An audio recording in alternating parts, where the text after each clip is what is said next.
And welcome, Hoosier Nation, to our 35th episode of the Hoosier Sound, where our show has one main goal to give you our perspective of IU sports from the point of view as a student or a young adult. In addition, we will also give our view on hot takes from around the world of sports. We are recording this edition of the Hoosier Sound on Tuesday evening, May 8th, where I am your host, Noah Freeman, and I am with my usual co host, Matthew Lukens. So We'll be going live every Tuesday evening at 8:30 p.m. But if you miss us live, you can subscribe to various networks so you can listen on your own time. Check out our social media and subscribe. All the information is in our website, thehoosiersound.com. All right, Hoosier Nation, it is time for some sports talk. We want to first get into Matt had an unusual walk to school last week. We'll put it that way. He basically got to talk and chat with Johnny Jager, one of the guys on the basketball team, just about a few different topics. So Matt is just gonna recap basically what Johnny talked about. sure. So I don't know if it was really a walk as much as it was. We were both sitting down waiting for our exam to start, and we were all kind of stressed out because this class had kind of sucked all semester. So we were all just kind of trying to blow off some steam by just talking some basketball. And Romeo had just committed the day before, so this was on Tuesday. So we're sitting there talking and whatnot, and somebody brought up, "Oh, Johnny, like, what do you think of Romeo?" And he was like, "Oh, Romeo's like the best basketball player that I've ever been on a court with, like played with." And we're like, "Wow, that's like a pretty big compliment," because he was there with OG last year and Thomas Bryant. So I was like, "Oh, wow, like that means." And then he's like, "Oh, for a guard." And we're like, "Okay," because he wasn't here when Yogi was here, so that makes sense. I think he might have been here when Yogi was here, though. That's the thing. So that's really high compliments for Johnny. And then he also was talking about Rob Finney and talk about when he came into an open gym they had in December, and he said he was the best guard on the floor, which, if you read that much into it, means he's an improvement over what Newkirk was, and then hopefully Devontae's gotten better, but that shows just how good Robert Finney and how underrated he is. And then he was talking about Evan Fitzner, and he said his game fits perfectly into what Archie wants to do. You get to play the 5, but then also be a stretch 4 on offense. So it was fun talking to him. We were also talking about pro comparisons to Romeo. And he said that he was more like a DeRozan than anything. So there's that. And even if he turns into DeRozan, obviously DeRozan isn't the Steph Curry or the face of the NBA, and obviously they just got swept. But he's still a superstar.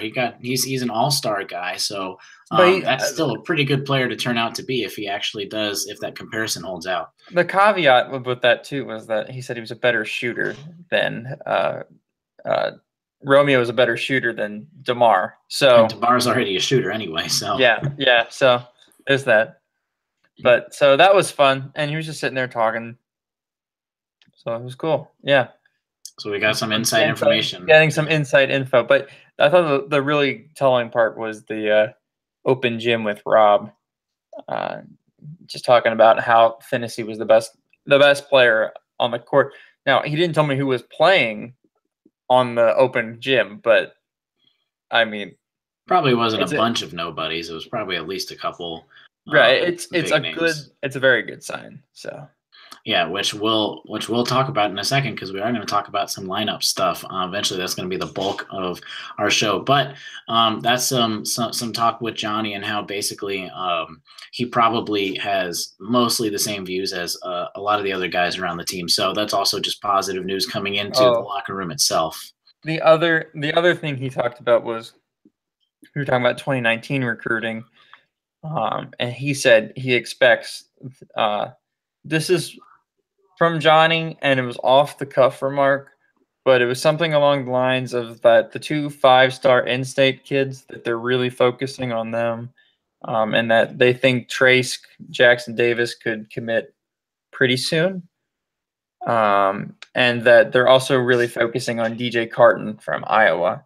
So those are the 3 recruits that I would keep an eye on, and that that Johnny said to keep an eye on. So again, Johnny's not the coaching staff, but Johnny's as close as the coaching staff as you could get.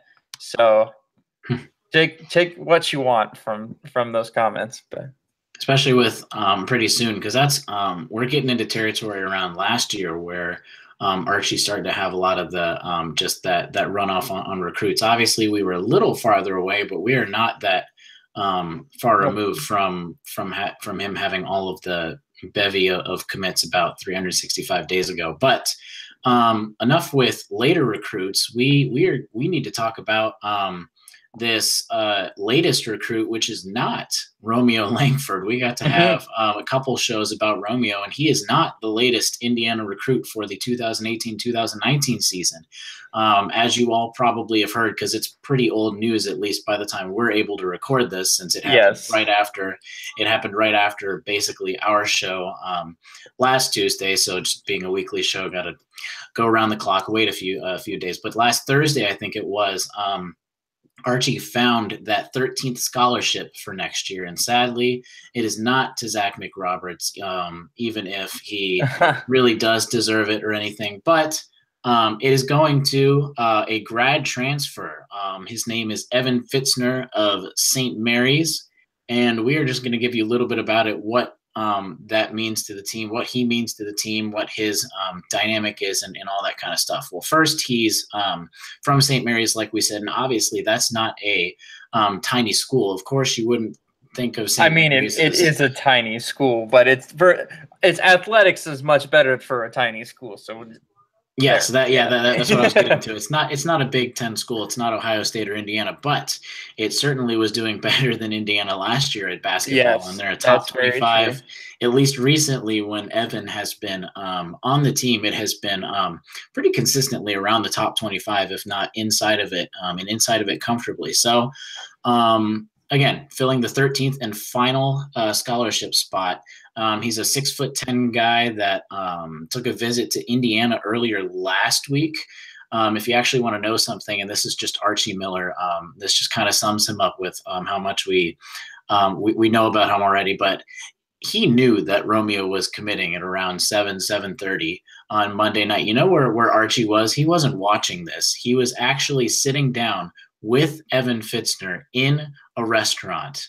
He was in Zagreb's with Evan Fitzner talking to him about just coming to Indiana. He wasn't just sitting around waiting for Romeo to make a decision. He was already recruiting, which just says the world about Archie already, that he's waiting for his first and his biggest and most pivotal recruit. And no, he's trying to make sure that next week or next year is already going to be a good roster team. But so that's when they were meeting, and then he committed about Thursday. So that also shows that Archie moved quickly. He had a huge influence on him for him just to make a decision in a couple days.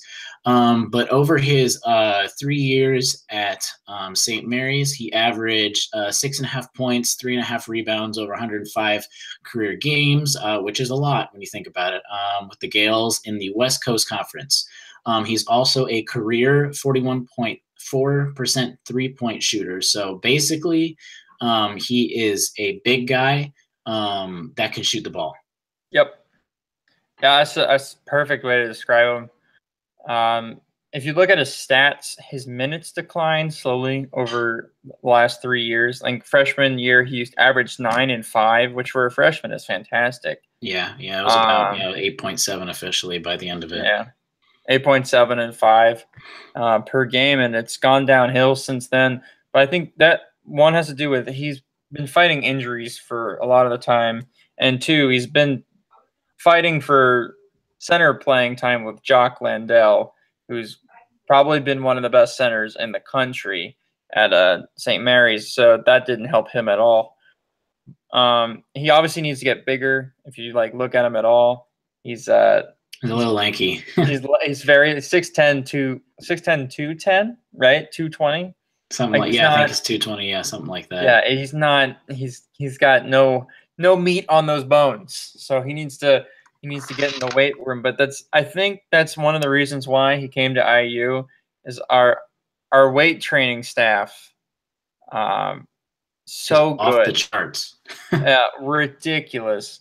What they've been doing with some of the basketball players, and I think that has to help us with recruiting almost as much as the atmosphere does, because a lot of these guys coming in to IU, especially basketball players, they're trying to make it to the NBA. And what do you need to improve to make it to the NBA? Your body and your game. Yeah, your body and your game. So which I'm going to interrupt real quick for a second. When you talked about the weightlifting staff and everyone, if you don't follow Cliff Marshall on Twitter, I don't follow a lot of Indiana coaches and all that stuff just because it becomes so many notifications you can't do it and really look at all of them. But if there's one guy to follow, you honestly need to follow Cliff, because he posts a lot about how everyone just where they start, where they end up and everything. And it's just really cool to see what he does with everyone, and just also all of the professional athletes that he works with. So follow him, but continue. I interrupted Cliff Marshall. I stumbled a bit and said the weightlifting staff, but weight training staff. But I meant Cliff Marshall. Cliff Marshall has been doing an excellent job. I think he's a key cog in the recruiting that Archie's trying to do, especially since your body is what is your moneymaker, really, for lack of a better term, for NBA players. So, I mean, why wouldn't you want to get started really early in college and come out in the best shape that you've ever been in? So, I think it's great. I think Evan will fit in perfectly, especially slotting him. And if Juwan comes back, which we all assume that he is, those two on the front line is going to be deadly, because you can have Juwan on offense in the post, and you can put Evan outside on the three-point line. And then on defense, you can put Evan on the inside, and Juwan can guard the four, and he doesn't have to guard centers and get tired out all game. So I think it's great. And we'll talk about lineups obviously in a second, but basically, if you're looking at Fitzner when he was basically his recruiting trail coming into his final year, he started with a list of 6 schools. And if you look at a lot of just the news headlines, that was kind of his thing, that he started with 6 schools, and he was basically cutting it down by taking trips and everything. And he started with Boise State, Tulane, UC Santa Barbara, Rutgers, Utah, and Indiana, where he actually canceled his trip to Rutgers after or before committing to Indiana. So he kind of it also goes to, obviously, that I don't even think it's a debate that IU was the best school even going into next year or even last year out of those 6 schools. But it still goes to show that Archie was still able to get someone in just such a quick visit. And he knows he's not coming to Indiana to start. We're going to talk about that in a second. But he's going to be coming off the bench. And you know what? I'll give credit to the assembly call. You know who they had a great comparison to coming in as a grad transfer? Max Bielfeldt? Mm-hmm. I don't remember exactly what Max's statistics were coming in, but they were almost identical. Yeah. They were almost to by where it was like 0.4 of a difference coming in as his statistics and everything. Obviously, does that mean Big Ten title coming inbound? Big Ten title, 4-season tourney, 6 man of the year. I guess that's what it means. Apparently. But yeah, it obviously he's not Max Bielfeldt, because we just talked about the size that Evan needs to put on, and Max Bielfeldt was Max Bielfeldt was a guy. Yeah, Max Bielfeldt was already a Greek god by the time he got to campus. So Max Bielfeldt's calves were bigger than Fitzner's arms are right now, and that's Max Bielfeldt's calves were bigger than my head has ever been. But we're gonna talk in a second about how he fits in. Exactly, but what better than to spread the floor with a big guy, how he can shoot. Obviously, we just said 41.4% three-point shooter. He's great for the pack line defense, because that's what he's long and lanky and can move, and that's what you need. And that's what he likes too. That's kind of what attracted him, honestly, to come to Indiana, is what he said was kind of that pack line defense kind of thing, and how he would also fit into it to where he wouldn't just be sitting 10th on the bench. With that attitude, he's going to be. I think he could be a starter, but that's a whole other conversation that we're about to have. I was going to say that's a whole other conversation that, wait a second, we're about to have. Yeah, exactly. But his dad actually played basketball at Stanford and played professionally in Australia. So his family, I think, doesn't his sisters play volleyball and stuff like that everywhere? Sisters, His either mom, a soccer or volleyball player. it's they come from a high. Oh yeah, his mom was a 3-time volleyball his sister's like a 5-star volleyball recruit. Yeah, that's what it is. His mom, 3-time volleyball All-American at the University of Hawaii and a professional beach volleyball player. His younger sister, Emily, committed to USC for volleyball. But she decommitted, and now she's looking at Indiana. Exactly. So. Yep. Hey. Before coaching changed. It was a coaching change that made her. Yeah. Younger brother Bryce played football for 3 seasons at Kansas State, and he is also looking to play his final year out at another school. And yeah, that's his family. So obviously they come from a high level of athletes. And his dad, that was the point I was getting to, just talked about, because they also seemed like a family that talked a lot, and his family was very heavily involved in his process. And it was kind of like Romeo, where Evan wasn't going to commit if it wasn't for the support of his family. And his dad, quote, said that Indiana checks off a lot of the boxes, especially with the new guys they have coming in. He said he wants to get back to the NCAA tournament. He got a taste of that a little bit, which he did. He sees Indiana as a huge opportunity to do all of that. And after visiting with the coaches, really it came down to trust. Who is he going to trust? Who does he want to play? He wants to go out and have an even playing field so that he can go out and earn his spot on the team, which is literally perfect for what his situation is coming in here.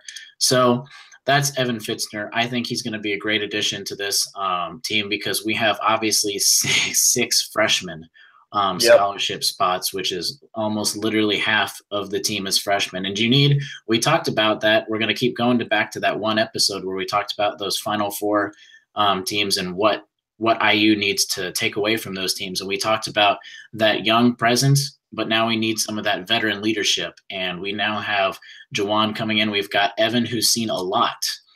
He's been to the NCAA tournament. He knows how to get there, because obviously not a lot of the people at IU right now have been to the NCAA tournament. So he knows what it takes. He's a veteran. Yeah. He's going to be able to help mentor some of these, just the plethora of incoming freshmen. And I think he's going to do great. I think he's going to be able to play more than 5.5 minutes or whatever his average was, and be able to play and get some good buckets as well as rebounds. He's good. He's good at finding the ball when he gets in.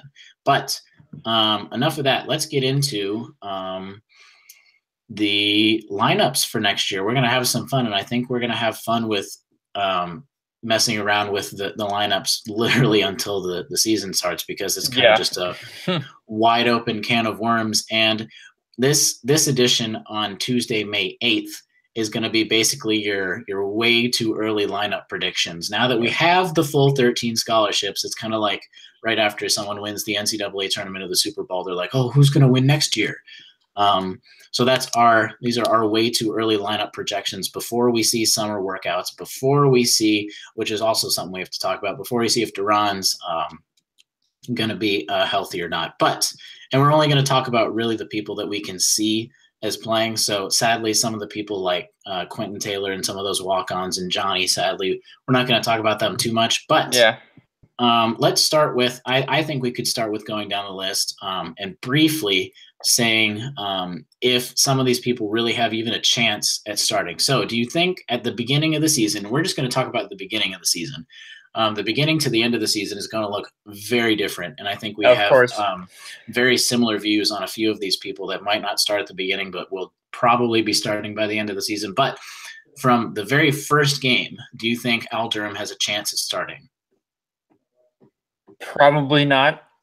I don't see him being the point guard, and then obviously he's not going to be the two guards. So I'm going to venture and say no. Will I be happy if he started at point guard?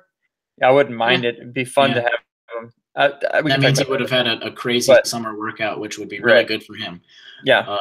Honestly, if he does start out, then that means he had a crazy summer to where he even went above Devontae, which I think that'd be really cool. So actually, Al, I hope you start, because that means you had a Jawan Morgan offseason, basically.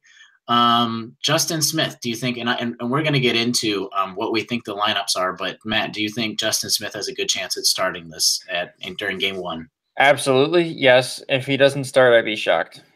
Yep. All right, Devontae, we just talked about, which I think he does have a good shot. Do you I think agree? Devontae, of any of the point guards, has the highest chance of starting. But point guard is really the position that's up in the air. You could all three of our point guards, you could say they're going to start. Yeah. And I'd say, okay, that's fine. And do you want let's play Duran is healthy. Let's play everyone's healthy. We'll just go off of it like that. What about obviously a no-brainer Juwan Morgan? Definitely Obviously a starter. Starting, yes. What about Zach? This is going to be some of the tough questions that we're about to work through. But I don't think he starts, just because I think if we're doing the Deron Davis is back and he's healthy, then Deron starts at the 5, which means Juwan's the 4, which means Justin has to play the 3 if he wants to start. And I said Justin's going to start, so I'm sticking with my guns, and I'm saying Justin is starting at the 3, and Zach McRoberts is coming off the bench. So there you go. All right, Deron Davis, we're saying he's healthy, so that means we just said that means he starts. Which means I think Clifton Moore is going to be sitting, at least coming off of the bench, correct? If Clifton starts at all this year, it's either because he made a massive increase in his skill, or Deron Davis doesn't come back. Mm-hmm. Yeah, which is something else we were actually going to talk about. But Race Thompson goes the same. Same thing as Clifton.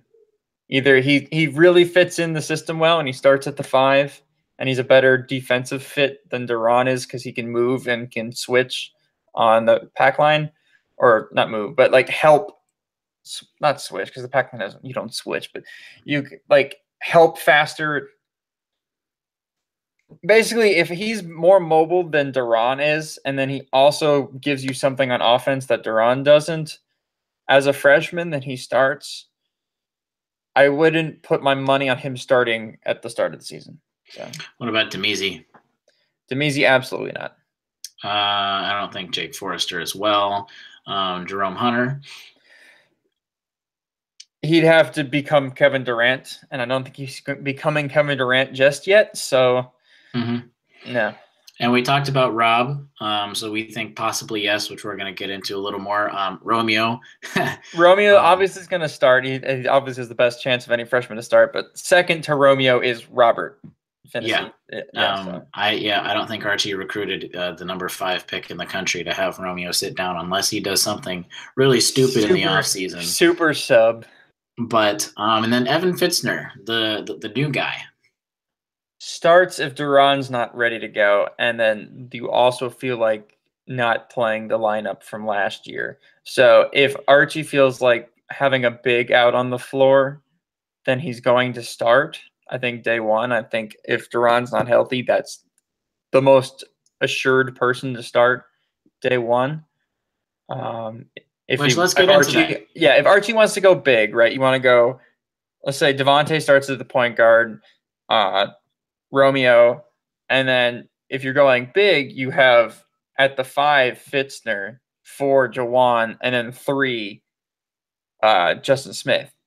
So let's break that down for a second. So we'll do 2 scenarios. One, Duran is healthy. So do you think if Duran is healthy, do you think it's automatic he starts? Yes. Okay. So if he's 100% healthy, if he's like 95%, I don't think they're going to start him. But if he's 100% healthy, I think he starts. He was a game changer last year when he was in. Yeah, right now let's assume that. So we got the number 5. Right now let's start with the point guard, and we'll go on down. So that's obviously the biggest thing. If we've got Duran at the 5, who do you think starts between Devontae, Al, and Finney? If Juwan is if Duran is healthy, Archie's probably gonna want to pass first point guard, and I think that person is Rob Finney. So I'm actually gonna go Robert Finney at point guard if Duran is healthy and ready to go.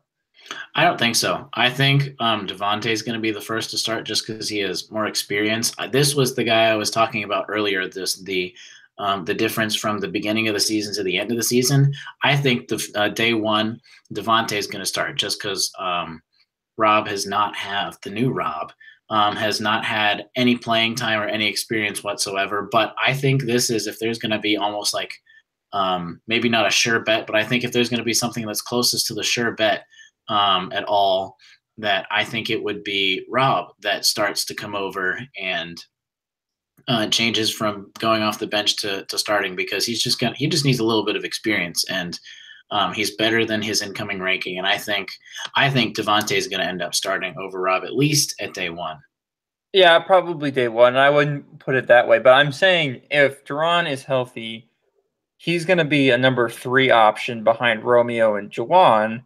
So you have 3 options on the floor with Justin Smith, let's say, is also there. He's there for defense, and then he's also super athletic, so he can, catch some alley-oops or backdoor cuts. So he's going to want a guy that's really good at passing and really good at sharing the ball, and I feel like the best person on our roster right now is Rob Phinisee to do that. Devontae's great. Devontae creates his own shot. Devontae's fun. Devontae's not the greatest passer in the entire world. So, yeah, I feel like it's probably Rob. All right, we got some competition at least, because I think it's both safe to assume that both of them will be competing, and then Al is basically kind of on the outside looking in at the moment at least. Yes. But then I think 2 guard, I think that's just as easy as putting Juwan in there. I think the 2 guard is going to be Romeo.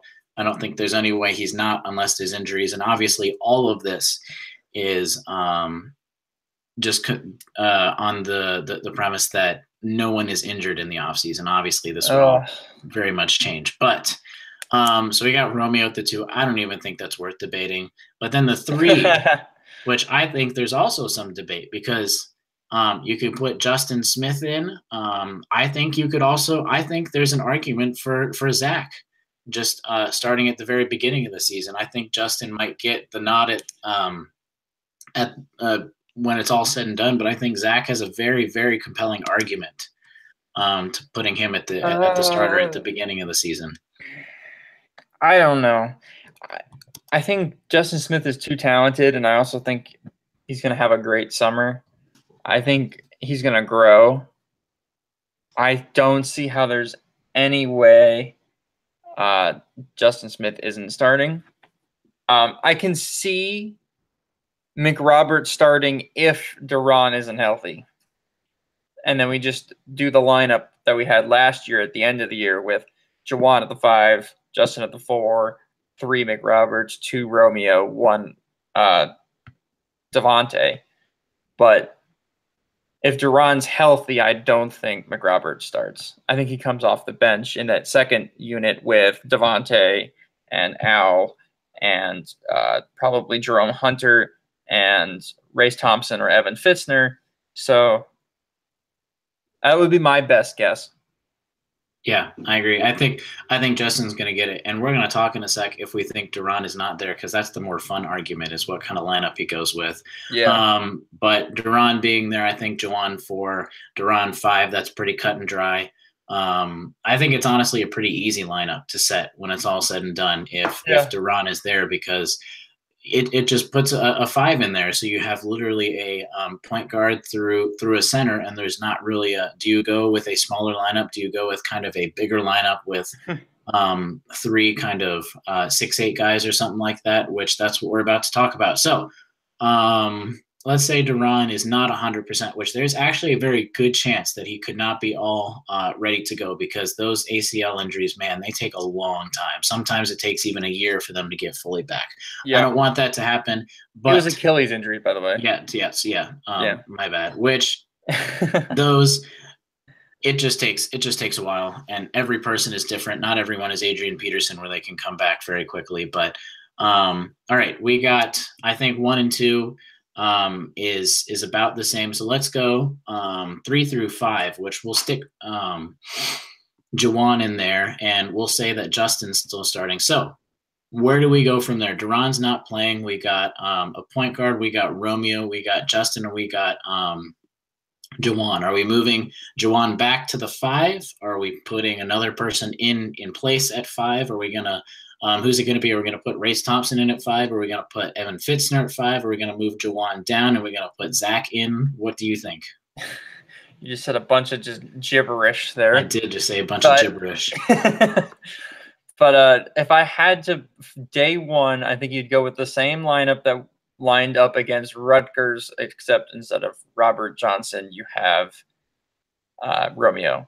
So remind everyone what that lineup was. That was Devontae Green, Romeo Langford, McRoberts, Justin Smith, Juwan. Now, if he wanted to have some fun, and I hope he wants to have some fun because this lineup would be so much fun to watch, is that point guard is Al Durham at 6'4", is the smallest person on the court. Then we have 6'6" Romeo, then 6'8" either Justin Smith or Hunter, and then probably Jawan at the 4, and then Race Thompson or Evan Fitzner at the 5. So you have everybody on the court can shoot threes, and they're all above the height of 6'4", with 3 guys being 6'8" or taller. So you just have a giant three-point shooting team, which, if you think about it, what makes the Syracuse zone so great is on offense, they all can shoot. And then on defense, they're all really tall and really long. And that kills in the college game.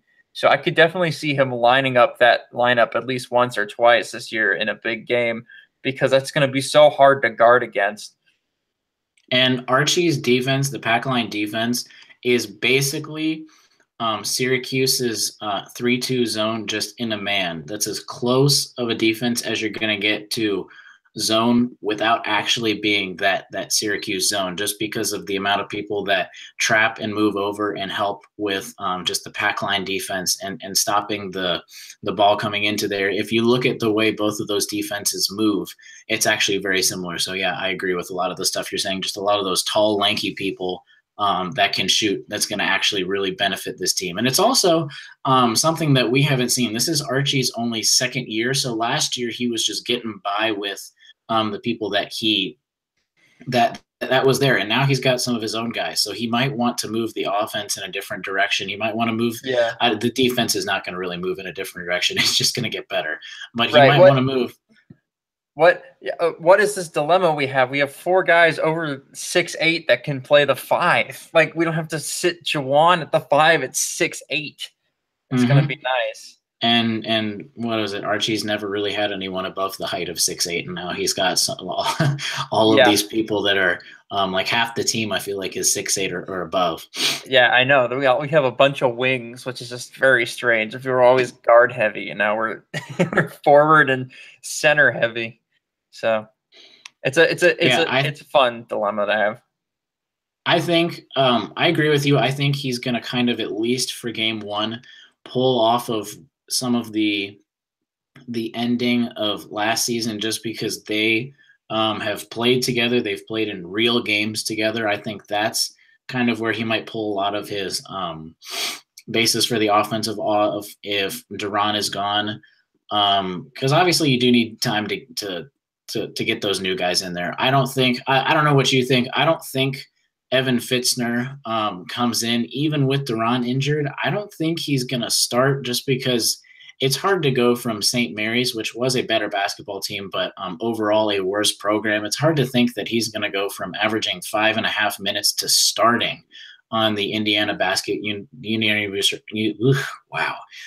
University basketball team, basically. I don't know what you think, but I think it's hard to go from 5.5 minutes to starting on the IU basketball team. Yeah, I second that, but again, I think he's great coming off the bench. I think he is great coming off the bench, but I'm saying if he wants size, and I'm just assuming that he's going to get bigger over the summer, because we've obviously seen what the staff can do to these kids and these athletes. So I'm going off the assumption that he's going to be he's going to put on like 15 pounds. He's going to be at 235, 240 by the time the season comes around, and that's a really good size for him. And if he can keep up the quickness and the length and the shooting, I think he makes him not only deadly on offense, but it makes him a really good asset on defense. So we'll see. But I wouldn't put, if I was a betting man, I wouldn't put my money on him starting. Yeah, I agree. I think the other guy to really think about throwing in there, I think, is Race Thompson, which we've talked a little bit about it. Do you think with his redshirt year, his height and everything, do you think they could plug him in at the 5 when it's all said and done, right to go from the very beginning? Yeah, I do think I don't think Evan has a super good chance because he's got to have luck roll his way, right? He's got to have Duran not be healthy, and then he also has to put on 15 pounds, which he hasn't been able to do in the past. So maybe Cliff Marshall changes that. But again, he has to get lucky, and that changes. And then if that changes, he has a good shot. On the other hand, Race has been here for a year. He's been at IU for a year. He's played in practice against Juwan Morgan. He's played in practice against Duran Davis. He's played in practice against Justin Smith. He knows the system. He plays the pack line system in practice. So he's basically has a year of playing under his belt, except for the big fact that he has no game time. So would I bet for him to start? No. But of the two guys other than Duran, I think he has the best shot at starting eventually, just because once he gets some game time in the first couple games, especially in the exhibition games, then we might see him start. I think the key to knowing what Archie's lineup is going to be is watching who he plays during the exhibition games and which lineups do the best. So when we're playing the random team from Canada that we're playing next year, probably, if we go the old Tom Crean route, we're always playing teams from Canada. And when they come down, we're going to probably start off with the same lineup we ended with last year. And then as the game goes on, he's going to experiment. He's going to put Evan out there. He's going to put Hunter out there. He's going to put McRoberts out there. He's going to put Finnessy. He's going to put Al Durham out there. And he's going to kind of check and twist and prod and see which lineup is going to work best for starting. And then I'd be interested to see what he changes or what he sees from the on-the-court product. I think this is also now going off of the starting lineup and just lineups in general, because we just prefaced this with just talking about lineups in general. I think the hardest thing to predict, and I don't even know if Archie can stay with this. You know how his philosophy is that he really only plays 8 or 9 guys. I was just looking at this, and there's 11 people that could very much contribute with this, and I was still leaving some people off. I think it's going to be really hard for Archie to kind of stay with his 8 or 9 rotation set, because think about this. All right, so I'm just looking down the list, and these are just in order of by their number. But you got Al Durham, you got Justin Smith, you got Devontae Green, you got Juwan Morgan, Zach McRoberts, that's 5. Duran Davis, not even including Clifton Moore. You got Race Thompson, you got Jerome Hunter, Robert Finnessy, Romeo Langford, and Evan Fitzner. That's 11 people. I left out. I only talked about. Well, I guess I had 3 if you include Race of the freshmen and stuff like that. And there's leaving out Clifton Moore, leaving out. I don't even think. I think sadly, when you think about that, I don't even think Al gets a lot of playing time at least to start out next year. I think Al gets playing time when Romeo's on the bench. So however long that is, that's when Al will be playing, because Al can play the 2. He can play off ball, and he's also big enough to guard shooting guards. So I think he's the perfect backup too. Now, if somebody gets injured, I think he gets playing time a lot more. And fingers crossed and knock on wood that it's not Mr. Man, I was trying to do something funny with that. I hope it's not Romeo. So we'll see. We'll see, but I could definitely see Al not getting as much playing time as he wants.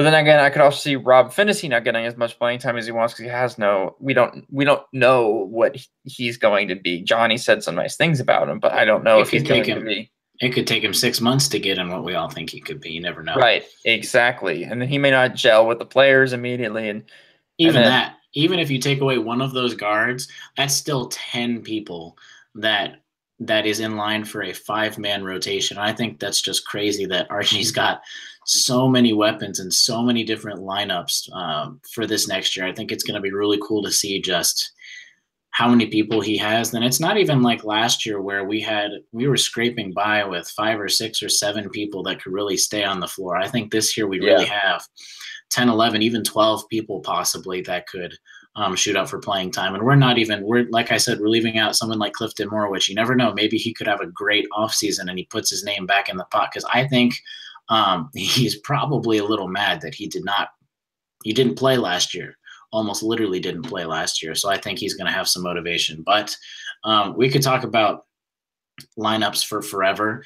We're going to talk about lineups for forever, and we're going to revisit this when the freshmen get on campus. We're going to see obviously how their bodies change, because you could just see in what was that, like 6 or 8 weeks or something like that, just how much Duran's body changed. Yes. So like everything's going to change a lot. Archie's going to talk a little bit about how people are doing. So we're going to revisit this when we have even more information. But we thought we'd talk about the lineups now that we have all 13 scholarships. And assuming Jawan comes back, which officially he'll have to make in the next couple weeks, which we all assume so. But we've got basically our team for next year. I don't think there's going to be really any changes unless you have a surprise transfer or someone just walking on for some reason. But we've got a lot of walk-ons anyway. So I think this is pretty cut and dry with our lineups for next year. So that about wraps it up for our 35th show of the Hoosier Sound. Thank you guys so much for joining us. Stay tuned for updates through social media on Twitter at the Hoosier Sound, Facebook, subscribe to us on YouTube, visit our website, thehoosiersound.com, and you can find all of our information regarding our podcast all in one place right there. As always, send us your questions as the audience, so be sure to comment, chat, or send us a message at contact@thehoosiersound.com on what questions you have, and we'll get them on our next episode. Lastly, if you enjoy our show, tell us, leave us a review, tell a friend, share our links. It really helps so that we can grow our podcast. But as always, thank you for listening, Hoosier Nation, and we'll see you next time. See ya.